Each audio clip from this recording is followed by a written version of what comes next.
क्या आप जानते हैं हमें हैवी वेट लिफ्ट करने में या फिर स्प्रिंट रन लेने में हमारे मसल्स में पेन या फिर क्रैम्प्स क्यों आते हैं?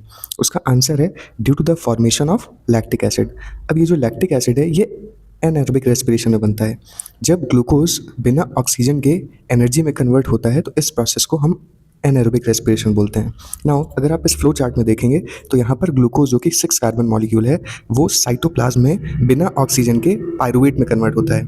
Pyruvate which is a 3 carbon molecule और उसके साथ ही कुछ एनर्जी रिलीज होती है। नाउ जब आप किसी स्ट्रेनुअस एक्सरसाइज में होते हैं तो उस केस में आपके बॉडी में इंस्टेंटली एनर्जी की डिमांड बढ़ जाती है और उस एनर्जी की डिमांड के साथ ही ऑक्सीजन की डिमांड बढ़ जाती है, जिसको मीटअप करने के लिए हार्ट काफ़ी तेज़ बीट करता है ताकि वो हमारे बॉडी के हर एक सेल में ऑक्सीजन को पहुंचा सके। लेकिन वो ऑक्सीजन इतनी सफिशिएंट नहीं होती कि वो हमारी एनर्जी की डिमांड को मीट कर सके। सो उस केस में आप जो भी प्रोसेस कर रहे हैं उसको कंटिन्यू रखने के लिए जो पायरुवेट है वो हमारे मसल सेल्स में बिना ऑक्सीजन के लैक्टिक एसिड में कन्वर्ट होता है और उसके साथ ही वो 2 एटीपी एनर्जी रिलीज करता है। लैक्टिक एसिड का फॉर्मेशन हमारे सेल्स को एसिडिक बनाता है। अब हमारे सेल्स में जो प्रोटीन होते हैं वो हमारे मसल के कॉन्ट्रैक्शन और एक्सपेंशन में हेल्प करते हैं। क्योंकि ये प्रोटीन इस एसिडिक एनवायरनमेंट में ठीक से काम नहीं कर पाते, इसलिए हमें मसल क्रैम्प्स आते हैं। अब ये जो लैक्टिक एसिड है ये हमारी बॉडी में पेन नर्व्स को भी एक्टिवेट करता है, इसलिए हमें इमेंस पेन भी फील होता है।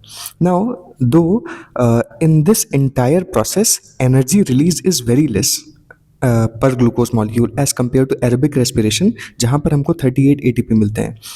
But this mechanism becomes a saviour at the time of survival. Now अगर हम ईस्ट में देखते हैं तो starting process remain same. Glucose cytoplasm में ईस्ट में भी पायरुवेट में कन्वर्ट होता है और यहाँ पर भी in the absence of oxygen east उस ग्लूकोज को इथेनॉल और कार्बन डाइऑक्साइड और एनर्जी में ब्रेक करता है। नाउ ये जो CO2 होता है ये जब हम ईस्ट किसी भी डो में ऐड करते हैं तो this CO2 makes that dough fluffy.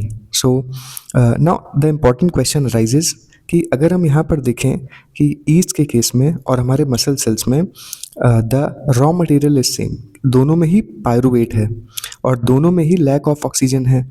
सो यहाँ पर एंड प्रोडक्ट डिफरेंट क्यों है?